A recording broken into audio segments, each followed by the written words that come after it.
HDB Financial Services IPO. இந்த IPO வந்து நேற்று ஓப்பன் ஆயிருக்கு. நாளைக்கு வரைக்கும் IPO வந்து நம்ம அப்ளை பண்ணலாம். IPOட பிரைஸ் பேண்ட் பார்த்தீங்கன்னா ரூபாயிலிருந்து 740 ரூபாயா ஃபிக்ஸ் பண்ணியிருக்காங்க. நமக்கு வந்து அந்த ஹையர் பேண்டான 740 ரூபா தான் கிடைக்கும். மினிமம் லாட்டா 20 ஷேர் வந்து சொல்லியிருக்காங்க. ஸோ நம்ம இந்த IPOல இன்வெஸ்ட் பண்ணணும்னா நமக்கு வந்து 14,800 ரூபா வேணும். இந்த IPOட ஓவரால் சைஸ் பார்த்தீங்கன்னா 12,500 கோடி. இதில் 2,500 கோடி வந்து ஃப்ரெஷ் இஷ்யூவாக அவங்க வந்து ரைஸ் பண்ணுறாங்க. மீதி 10,000 கோடி வந்து HDFCல இருக்கிற ஷேரை வந்து அவங்க ஆஃபர் ஃபார் சேல பண்ண போறாங்க. ஸோ இந்த IPOல அவங்க ரைஸ் பண்ற 12,500 கோடியில 10,000 கோடி வந்து HDFCக்கு தான் போகும். HDB ஃபினான்ஷியல் சர்வீஸ்க்கு போகாது. HDFCயோட ஸ்டேக் பார்த்தீங்கன்னா 94% இருக்கு as of now. இந்த ஆஃபர் ஃபார் சேலுக்கு அப்புறம் அது வந்து 74% வந்து குறைஞ்சிரும். இந்த HDB ஃபினான்ஷியல் சர்வீஸ் வந்து HDFCயோட ஒன் ஆஃப் தி சப்சிடரி. இது வந்து ஒரு NBFC, பட் ஆனால் அவங்க வந்து பீப்புள்கிட்ட இருந்து எந்த டெபாசிட்டும் வந்து எடுக்கிறது இல்லை. இந்த NBFCஸ்க்கு 1700 பிரான்ச்சஸ் இருக்கு. கஸ்டமர்ஸ்னு பார்த்தா 19.2 மில்லியன் கஸ்டமர்ஸ் இருக்காங்க. ஃபினான்ஷியல் 25ல ரெவன்யூ வந்து 15% இன்க்ரீஸ் ஆயிருக்கு. 16,300 கோடி அவங்க வந்து அவங்க ரெவன்யூ பண்ணியிருக்காங்க.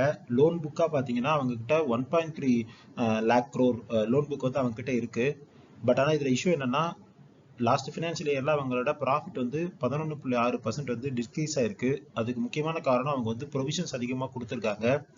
என்பிஏவும் பார்த்தீங்கன்னா 2.26% இருக்கு. இது வந்து ரொம்ப அதிகம்.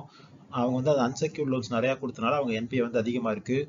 ப்ரைஸ் டு புக்கும் 3.72 டைம்ஸ் இருக்கு. இதுவும் வந்து என்பிஎஃப்சி செக்மெண்ட்ல வந்து காஸ்ட்லியாக தான் வந்து லிஸ்ட் ஆகும். இந்த ஃபினான்ஷியல் இயர் 25ல அவங்க கொடுத்த லோன்ஸ்ல 27% லோன்ஸ் வந்து அன்செக்யூர்ட் லோன்ஸ் தான் கொடுத்துருக்காங்க. ஸோ அதுக்கும் வந்து அது வந்து டெலிக்யூட் ஆயிடுச்சுன்னா ப்ரொவிஷன்ஸும் என்பிஏவும் இன்க்ரீஸ் ஆகிறதுக்கும் சான்ஸ் இருக்கு.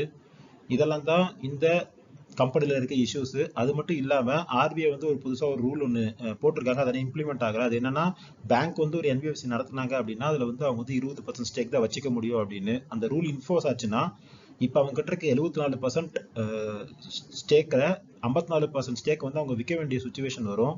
ஸோ அப்போ வந்து மார்க்கெட்டில் இந்த ஷேர் வந்து கீழே வர்றதுக்கான சான்ஸ் இருக்கு. ஸோ இந்த சுச்சுவேஷன்லாம் வச்சு பார்க்கும்போது இப்போ வரைக்கும் இந்த IPO வந்து 77.77 டைம்ஸ் தான் வந்து சப்ஸ்கிரைப் ஆயிருக்கு. ஸோ ஃபுல் சப்ஸ்கிரைப் இன்னும் ஆகலை.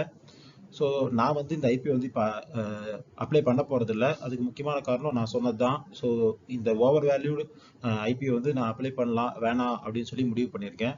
ஸோ இதெல்லாம் தான் இந்த IPO பற்றின டீட்டெயில்ஸ். இதை வச்சு நீங்கள் IPO அப்ளை பண்ணலாமா வேணாமுங்கிறத திங்க் பண்ணி பாருங்கள். நன்றி.